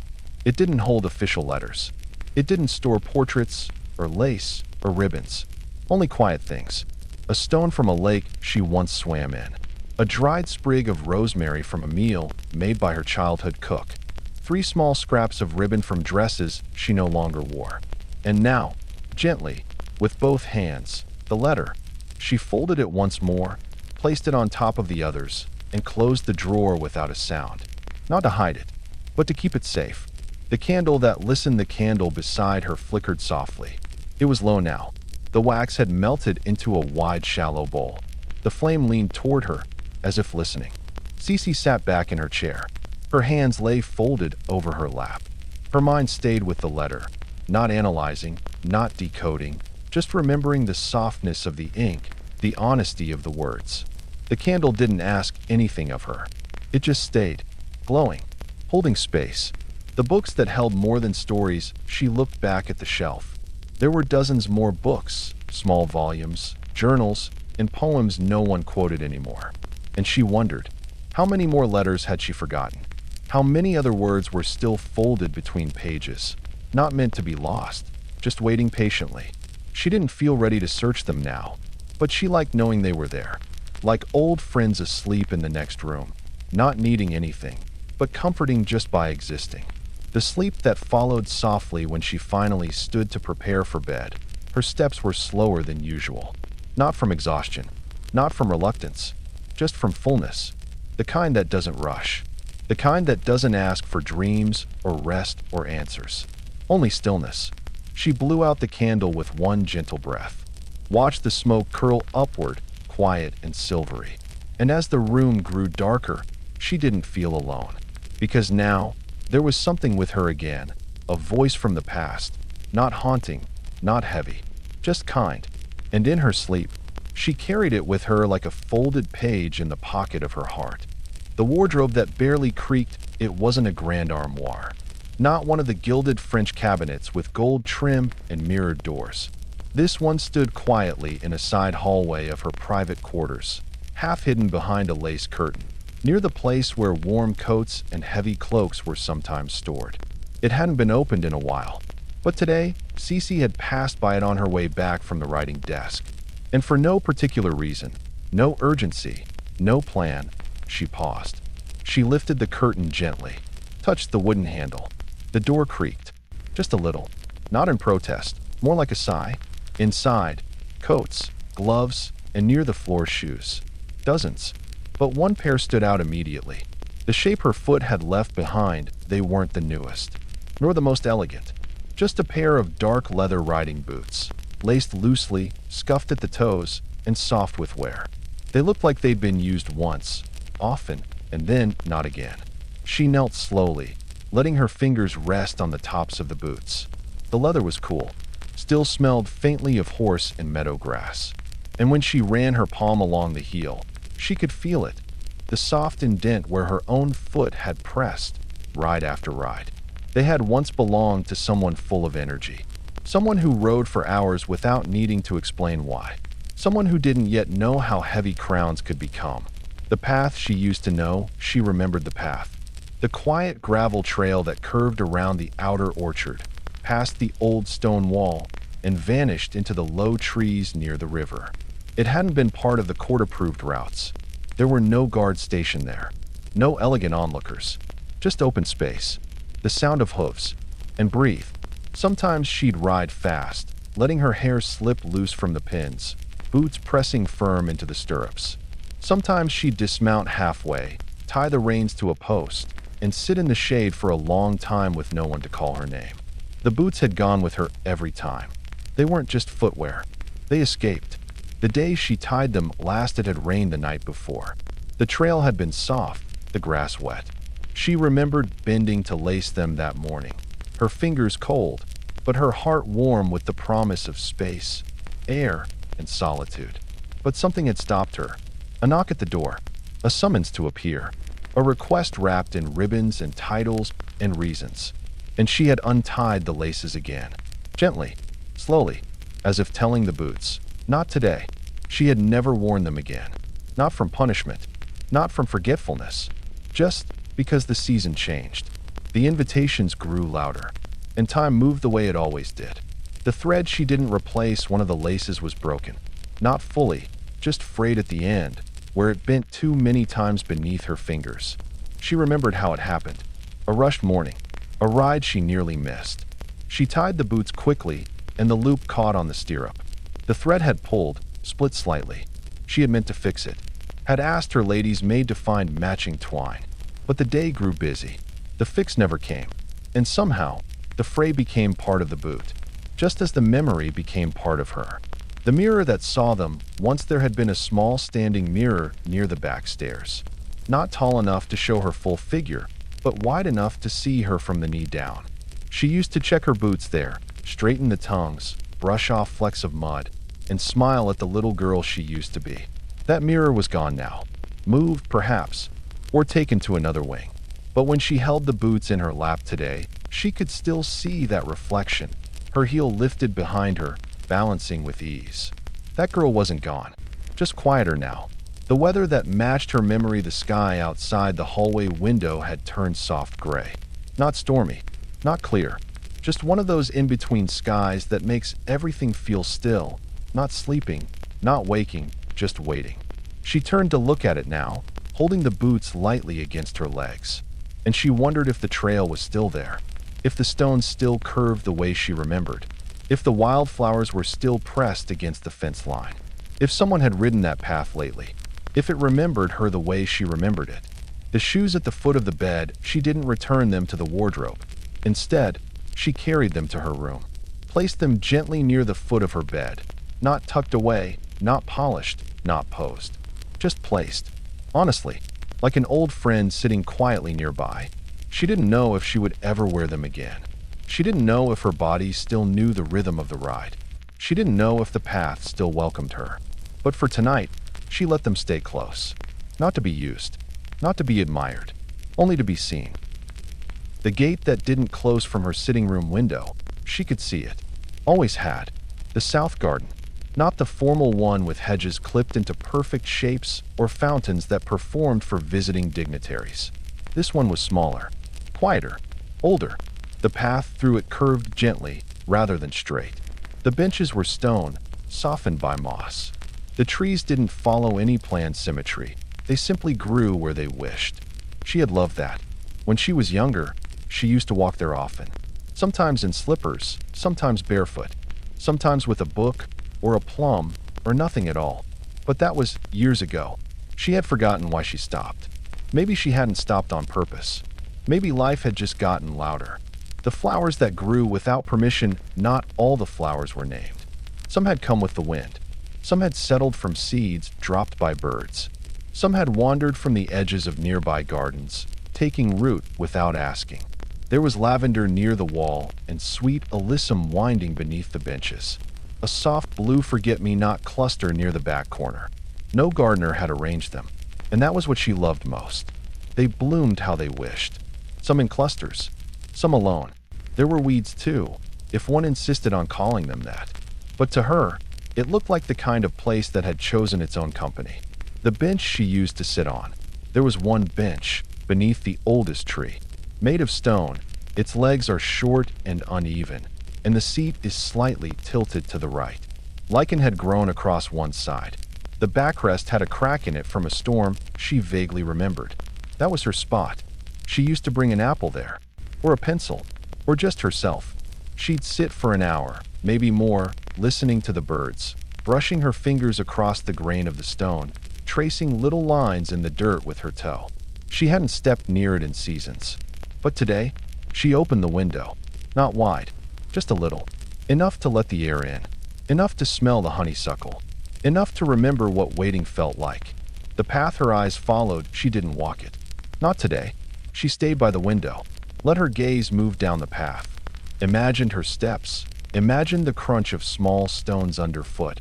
Imagined the way the ivy moved when brushed by a skirt. She followed the curve in her mind. turned where the old tree met the wall, paused where the low fence had once held roses. She knew the garden hadn't forgotten her. It wasn't asking her to come. It was simply saying, "You're welcome whenever you're ready." The birds that didn't flee from her open window, she could hear them. Not loud birds, not the ones that made themselves known. These were smaller, little brown ones that hopped between ivy leaves. A dove that made a soft coo every now and then. One bluebird, alone, who landed near the fountain rim just before dusk. She watched them without needing to move. Her breath stayed slow. Her body stayed still. And she felt something she hadn't felt in a long time. Welcomed. Not as a guest. Not as royalty. Just as someone who once belonged there. And perhaps still did.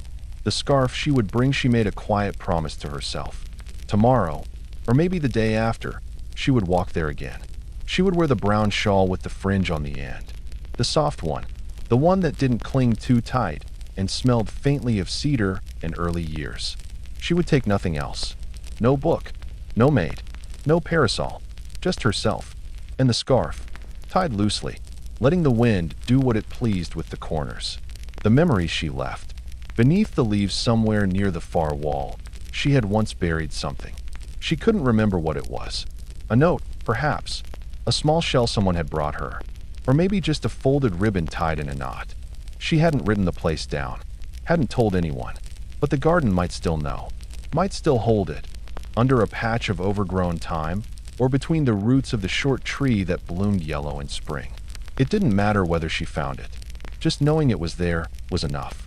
The night that fell, without sound, the light faded slowly across the garden. First the moss turned gray. Then the fountain darkened to silver. Then the birds disappeared into the branches. She closed the window gently. Didn't latch it. Just closed it.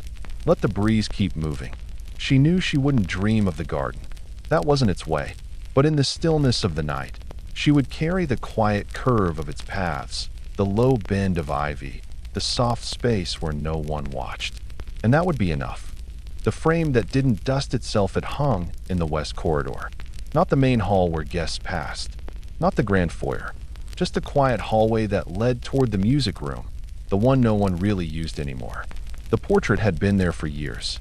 Perhaps since the second year of her marriage. It was tall, almost life-size, wrapped in a thick, carved frame of pale gold, the kind that collected dust in the corners no matter how often it was cleaned. No one talked about it much now, but when new visitors came to the palace, they were always shown the painting. They always said the same thing. How beautiful. How regal. What a perfect likeness. She never corrected them, but in her mind, she quietly disagreed. The face that wasn't hers the portrait showed her, yes, but it didn't feel like her. The lips were closed in a way she never held them. The eyes were distant, painted to be poetic rather than present. The posture was too upright, too practiced. Her hair was perfect in it. Her waist is impossibly small. Her dress was more elaborate than anything she had chosen for herself. It wasn't wrong. Not exactly. But it wasn't true. At least, not fully. It was how she was seen, not how she was. And the difference, though invisible to others, felt like a quiet ocean between two shores. The version she remembered, the real her, the one she saw in the mirror before sleep, didn't tilt her chin so high. She blinked more slowly.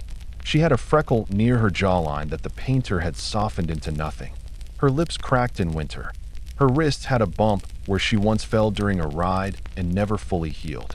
She looked older now, but not unkindly so. She liked her current face. It held her stories more gently. The painted one had no stories, just expectation. The light that made it softer. She had passed the portrait again tonight. Not to stare, not to reflect, just on her way to the linen chest. But the light caught it differently this time. The sun had just dipped below the horizon, and one final shaft of orange-gold light had slipped through the upper window, touching only the top half of the painting. It made her hair glow on the canvas, turned the paint near her cheek warm and soft. And for a moment, it almost looked like her, not because the painting had changed, but because she let go of the need to compare. She stood there a while longer, not judging, not agreeing, just letting it be. A version, a moment, a memory. The compliments that didn't stay with her people had praised the portrait often. said things like, "It captures your grace. You look like a goddess. No wonder the world adores you." She had smiled, thanked them, tilted her head just enough to seem modest. But none of the praise ever stayed with her, because she knew what wasn't in the painting. The days she hid in her room, not wanting to speak. The hours she spent walking alone to quiet her racing thoughts. The hunger she carried, not for food, but for something soft and real and unnamed. None of that could be captured on a canvas. And that was fine. Not everything needed to be. But still, she never stood in front of it for long. The dress she didn't own in the painting. She wore a white gown embroidered with silver thread. It shimmered, even now, decades later. But she had never worn that dress. It had been a creation of the artist. Imagined, invented, suggested by the court to represent her spirit. Her spirit, apparently, wore silk that cost more than a year's wages for a soldier. Her spirit had no visible tiredness, no trembling fingers, and no heartbeat. She once asked where the real dress was, the one the painting showed. The painter had laughed softly. "Oh, dear Empress," he said, "it never existed." The letter she might have written, sometimes she imagined writing a letter to the woman in the painting. It would say something like, "Hello, I know they think you're me, and maybe in some ways, you are. But I want you to know, it's all right if you're not. You don't have to look perfect for them. You don't have to hold still forever. You can blink if you want. You can sigh. You can let your posture relax and look out the window instead of at them. I'm still here, and you don't have to carry all of me anymore." Underscore, but she never wrote the letter. She just thought it, quietly, often. The night that passed without reflection, she walked past the painting again later that night, returning to her room with a shawl wrapped loosely around her shoulders. The hallway was dark now. The light from the windows is gone. The painting didn't glow, didn't shimmer, didn't ask to be seen. It just existed, as it always had. She glanced at it once more, just for a second. Didn't stop, didn't judge. She kept walking, because now she understood that version of her belonged to the world. But the version who walked the hallway barefoot, sleepy, silent, that one was hers, and she preferred it that way. The day has ended now, and nothing else needs to be remembered, except the quiet she carried with her. Thank you for walking so gently through her world. Not the world of titles and ceremonies. Not the world carved into paintings and portraits, but the soft, hidden world behind the doors of her private rooms. The world of old letters, dusty wardrobes, forgotten paths, and quiet thoughts she never spoke aloud. The world of tea has gone cold beside a window, of gloves she never wore again, of poems she never read aloud, and shoes that waited years to be noticed. She was more than they said, more than her waist, more than her beauty, more than her sadness. She was curious, tender, often tired, often brave. She was someone who looked for the quietest place in a room and made it feel like home. Now, the halls of the palace are quiet again. The candles have flickered out. The slippers have been set neatly beside the bed. The breeze moves gently through a window that no one bothered to close. Sisi is resting now, not because her story has ended, but because she, too, needs peace. And you've listened so patiently, so gently, so kindly, and now your story can rest too. There is no more to be done tonight, no more to remember, nothing more to understand. Just close your eyes now. Let the hush of her day become your own. And if you dream, may it be somewhere soft, with a garden just outside the window and nothing at all to prove. Good night, and thank you for being here.